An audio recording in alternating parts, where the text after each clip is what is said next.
KNS का motivational channel से मैं कृष्णानंद शर्मा। अपने पिछले वीडियो में हमने बात की थी कि कर्मों का लेखा जोखा आखिर होता कहाँ है। मैं आपको यहाँ ये बताना चाहूँगा कि उस वीडियो के सिलसिले में बहुत सारे सवाल मेरे पास आए हैं जिनको सूक्ष्म रूप से हम इस वीडियो में लेने का प्रयास करेंगे। आखिर ये सृष्टि का संचालन करता कौन है, इस सृष्टि पर जीवन की रचना हुई कैसे, इस सृष्टि पर जो जीवन है उसमें आत्मा नाम की चीज है क्या, वो आत्मा दिखाई क्यों नहीं पड़ती, वो आत्मा का काम क्या है, आत्मा निकल जाने पर ये शरीर निर्जीव क्यों हो जाता है और इस शरीर के निर्जीव हो जाने पर आत्मा कहाँ चली जाती है। सूक्ष्म रूप से आज हम चर्चा इसी बात पर होगी। और अगर आपको ये सब चीज़ें स्वाभाविक लगती हैं, अच्छा लगता है, तो इस चैनल को सब्सक्राइब भी करें और इस तरीके के वीडियोस को शेयर भी करें। चलिए हम अपने टॉपिक पर चलते हैं। इस सृष्टि का निर्माण कैसे हुआ, जीवन कैसे आया। यूँ तो वैज्ञानिक दृष्टि से अगर देखा जाए तो करोड़ों वर्ष पहले इस सृष्टि पर कुछ भी नहीं था। ये केवल सूर्य का एक छोटा सा टूटा हुआ भाग था जो बहुत गर्मी होने के कारण कुछ भी इसमें उत्पन्न होना संभव नहीं था।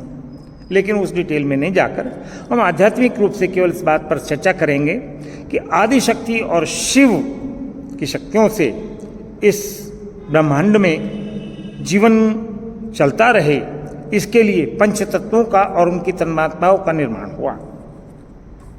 क्षिति जल पावक गगन समीरा, इन सब के द्वारा एक पंचभूतों का ये शरीर निर्माण हुआ। ये स्थूल शरीर है। इसका संचालन कैसे होता है? क्या ये कर्ता होता है किसी काम का? नहीं, कर्ता तो ये है, लेकिन ये केवल पिछले वीडियो में जैसे मैंने जिक्र किया था कि हमारे पास 5 ज्ञानेंद्रियां और 5 कर्मेंद्रियां हैं, उनके माध्यम से ही इसका संचालन होता है और वो संचालन करने वाला होता है मन।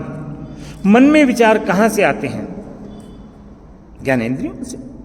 ज्ञानेंद्रियां सिग्नल देती हैं कर्मेंद्रियों को, यानी उसके बाद ये जो कर्मेंद्रियां हैं हमारी, ये इस स्थूल शरीर का ही अंग हैं और इन अंगों से जो भी कर्म होते हैं, भाई एक मशीन है।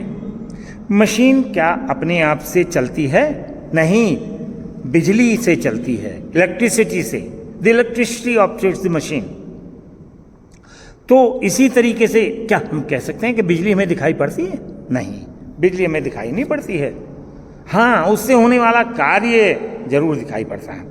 तो इसी तरीके से उस परमपिता परम आत्मा ने, परमात्मा, आई रिपीट, परमात्मा ने अपना एक सूक्ष्म एलिमेंट जिसको हम आत्मा कहते हैं, इस पंच तत्वों से निर्मित शरीर में स्थापित किया। उसको हम कहेंगे कारण शरीर। ये स्थूल शरीर, इसके अंदर कारण शरीर। कारण शरीर में बहुत सारी चीज़ें ऐसी हैं जिनका यहाँ जिक्र करेंगे तो वीडियो बहुत लंबा होगा, वो हमारा उद्देश्य नहीं है। उस पर अगर आप जानने की इच्छा हो तो कमेंट्स दीजिएगा, उस पर चर्चा करेंगे बाद में।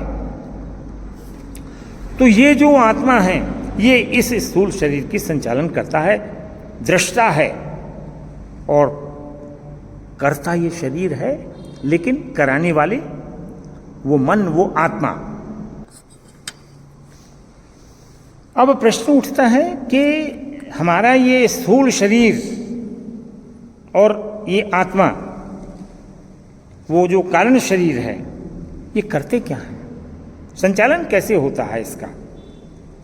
इस जड़ शरीर का जो गुण है वो है कर्ता गुण, कार्य का करने वाला। और जो इसके अंदर सूक्ष्म शरीर, कारण शरीर है, उसका गुण है दृष्टा गुण, देखना, जानना। इसके अतिरिक्त जो हमारे अदृश्य एलिमेंट हैं, मन, बुद्धि, विवेक, इसके अलावा एक और महत्वपूर्ण एलिमेंट होता है अदृश्य अहंकार। अहंकार भी आभासी तत्व है। वो जो अहंकार तत्व है वो दोनों गुणों वाला होता है, वो भी हो जाता है। कारण अच्छा हुआ, मैंने किया, शरीर ने नहीं, आत्मा ने नहीं, फिर किसने किया ये आप बताइएगा। चर्चा करेंगे इस पर भी आगे। अब प्रश्न आता है कि मृत्यु आखिर है क्या? इस स्थूल शरीर में परम पिता परमात्मा ने अपनी एक अदृश्य शक्ति, जिसको हमने आत्मा के नाम से जाना है, वो स्थापित किया था। वही इसका दृष्टा, संचालन करता है। अगर वो अदृश्य शक्ति इस शरीर से निकल जाए तो क्या होगा? ये शरीर तो निर्जीव हो जाएगा। उस शक्ति का इस स्थूल शरीर से निकल जाना ही मृत्यु है। तो उस चेतन तत्व में, यानी जिसमें हमारा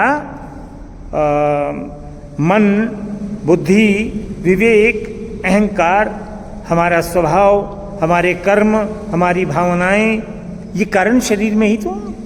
वो कारण शरीर निकलकर कहाँ चला जाता है?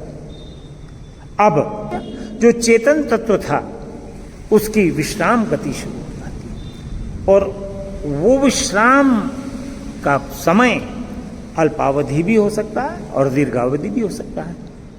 उस अवधि में उस आत्मा को प्रेत आत्मा के नाम से जाना जाता है।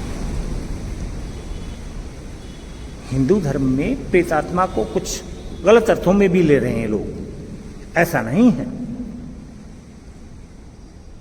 कुछ इस तरीके की चीजें होती जरूर हैं, लेकिन बहुत ज्यादा उस पर विश्वास मैं ऐसा समझता हूं कि करना उचित नहीं है कि वो हमेशा में दुख देती हैं, तकलीफ देती हैं। नहीं, बिल्कुल भी नहीं।